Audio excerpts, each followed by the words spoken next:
Alright, here's slideshow number 7. What we're going to do is start working on the inside, getting some floors, panels and stuff taken care of. Here's what it looks like in the back, underneath the back seat. Got a riser there for the seat to sit on. I also decided to do some pans on the side of this here, so my kids would have more leg room. When I did a 32 Ford years ago, it was a German car, and they had this type of deal in the back. It give a lot more leg room in the back. So yeah, I got room to do that. So I dropped the sides in like this. Helped out quite a bit for leg room in the back of the car. Got the seats all in. Okay, working on the rear window area. Gotta widen this out, the width that I'd widen the truck. They were rotted out, so I went ahead and bent up some channel, used my shrinker and stretcher to get the curve the way I needed it, and put it back up inside and got this welded in. So got that taken care of. Now what I need to do is widen the inside window molding. So we've got that held up there, seeing what I need to widen that. I'm going to cut her in the middle and widen it up. That's what we got here. What I'm going to do is bend up a piece of metal to match that, and then we'll cut the pieces and weld into it.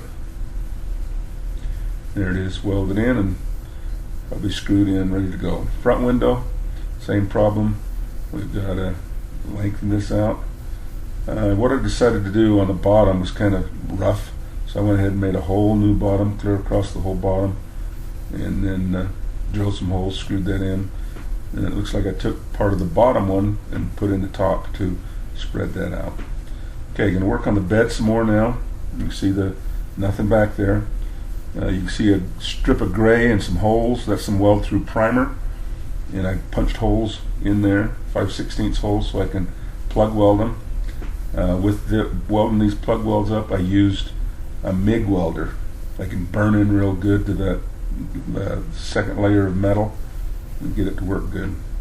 Here I picked and filed and metal finished the inner wheel well, getting my bed sides clecoed up on where they were. Again, picking and filing, doing some metal finish work along the top, working my way up towards the cab, picking and filing. Here I've got the center weld that put the two beds together, got that metal finished, ready to go. The other side now, picking and filing on that, getting it taken care of. Got it pretty well finished. Alright, the very front cab, I had to build a little spacer in there to get it hooked to the front. So we got that all taken care of now. Now we got some bed sides. They're all sanded with 80 grit and ready for primer. On the other side, I'm hanging the rear fender on.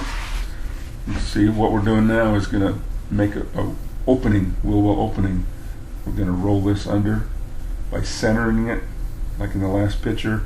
Run around with some magic marker. It got me now. I'm transferring that onto wood, cutting it out with little saws, a jigsaw. I need 2 of these now.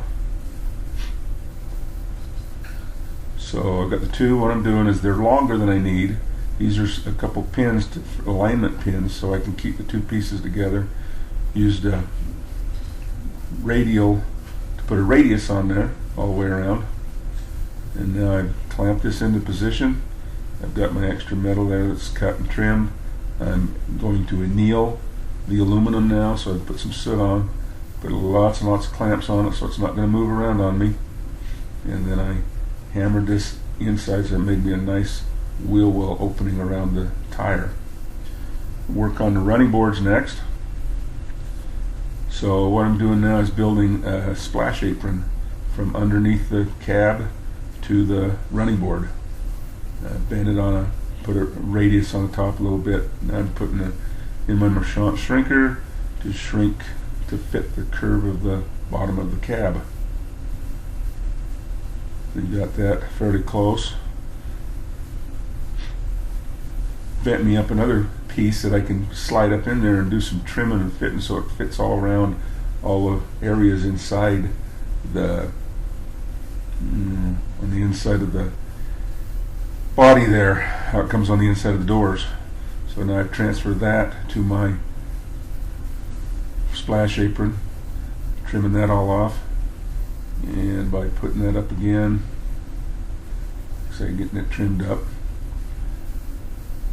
Now it'll fit right up nice tight against the bottom of that. I fixed it to the front there so it bolts on good to the front fender. I don't think I show that anywhere on any of the pictures, but that's flanged under, and then I've got, I think, about 3 or 4 bolts that bolt into the fender. Alright, making some running boards, making some patterns. I've decided to make it curved so it kind of matches the same curve as the body instead of doing straight running boards. This is a picture of the cardboards, and then I'm going to curve back out to match those rear fenders. Using 16 gauge steel, I've cut them out. This is the inside. I'm putting a 90 on this so it'll bolt to the splash apron. I flipped it up to a 45 or so, and now I'm coming in with a hammer and dolly and flipping it on over.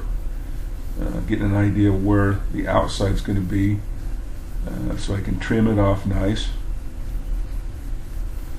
Again, checking the other side, making sure I've got enough metal cut here. Alright, I made a kind of a radius die that flipped the flange on the running boards, and then a T-dolly to finish it off on the front. I'm going to pull this down at a 90 so I can put some bolts in there to bolt the front fender. But anyway, we got another one taken care of. I appreciate you guys watching, and we got more coming, like I said. Thanks for watching, guys.